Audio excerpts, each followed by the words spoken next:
Del Evangelio según San Juan. Después que Jesús hubo saciado a 5,000 hombres, sus discípulos lo vieron caminando sobre el lago. Al día siguiente, la gente que se había quedado al otro lado del lago notó que allí no había habido más que una lancha y que Jesús no había embarcado con sus discípulos, sino que sus discípulos se habían marchado solos. Entretanto, unas lanchas de Tiberíades llegaron cerca del sitio donde habían comido el pan sobre el que el Señor pronunció la acción de gracias. Cuando la gente vio que ni Jesús ni sus discípulos estaban allí, se embarcaron y fueron a Cafarnaúm en busca de Jesús. Al encontrarlo en la otra orilla del lago, le preguntaron: «Maestro, ¿cuándo has venido aquí?» Jesús les contestó: «Os lo aseguro, me buscáis, no porque habéis visto signos, sino porque comisteis pan hasta saciaros. Trabajad no por el alimento que perece, sino por el alimento que perdura para la vida eterna, el que os dará el Hijo del Hombre, pues a éste lo ha sellado el Padre Dios». Ellos le preguntaron: «¿Y qué obras tenemos que hacer para trabajar en lo que Dios quiere?» Jesús respondió: «La obra que Dios quiere es esta, que creáis en el que Él ha enviado». Palabra del Señor. Gloria a ti, Señor Jesús.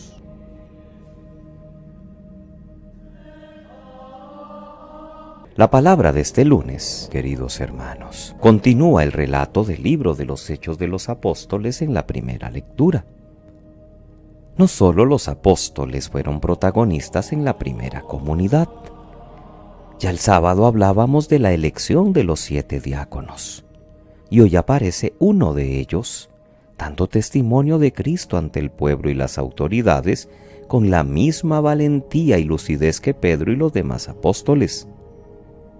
Es tanta la importancia que le da el libro de los Hechos a este diácono que le dedica los capítulos 6 y 7. Porque Esteban fue el primer mártir cristiano.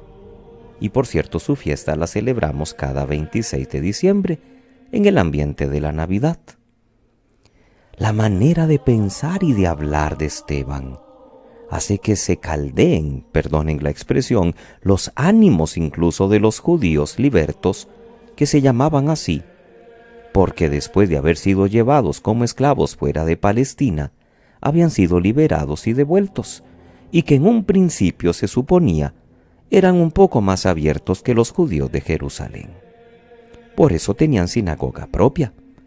Pero aún a ellos les resulta inadmisible que Esteban, lleno de Espíritu Santo, muestre una elocuencia tal respecto de Jesús el resucitado, superando la ley y el templo, haciendo ver a los demás que solo en Jesús está la salvación.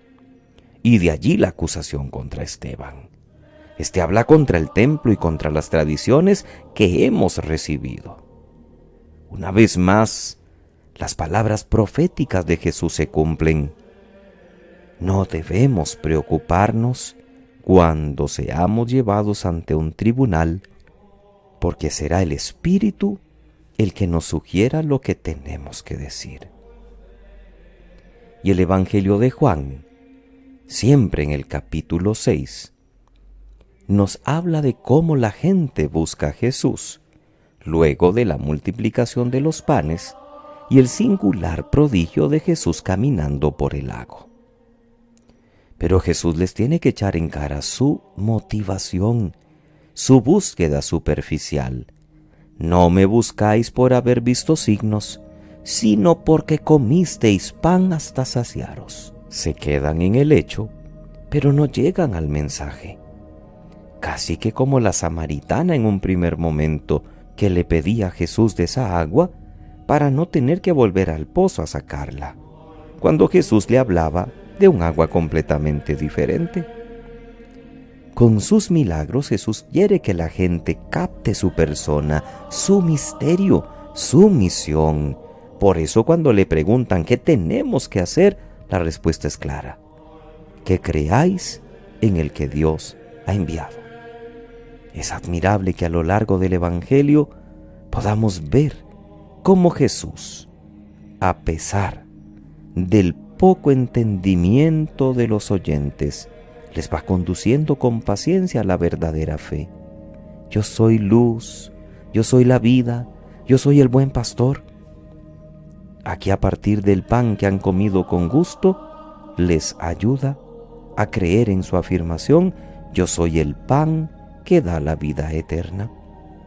Como Jesús, con pedagogía y paciencia, así tenemos también nosotros que actuar hoy.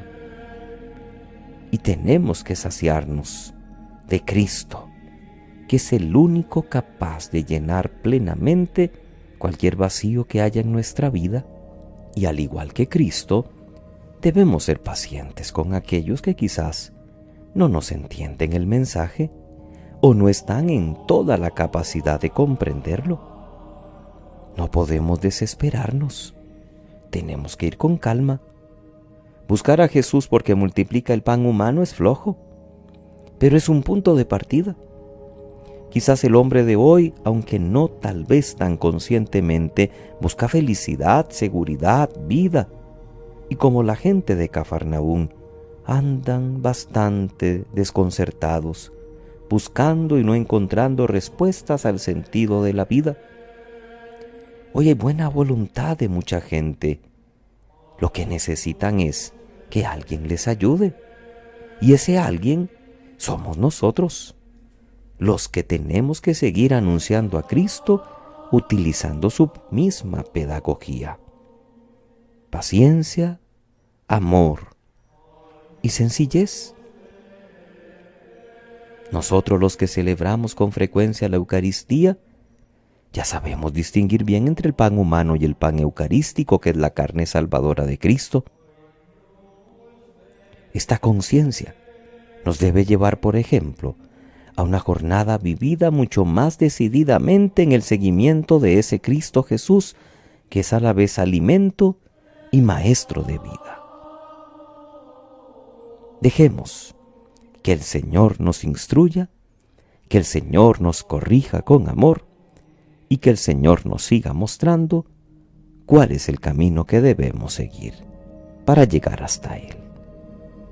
Que pasen muy feliz lunes, queridos hermanos. Que Dios les bendiga.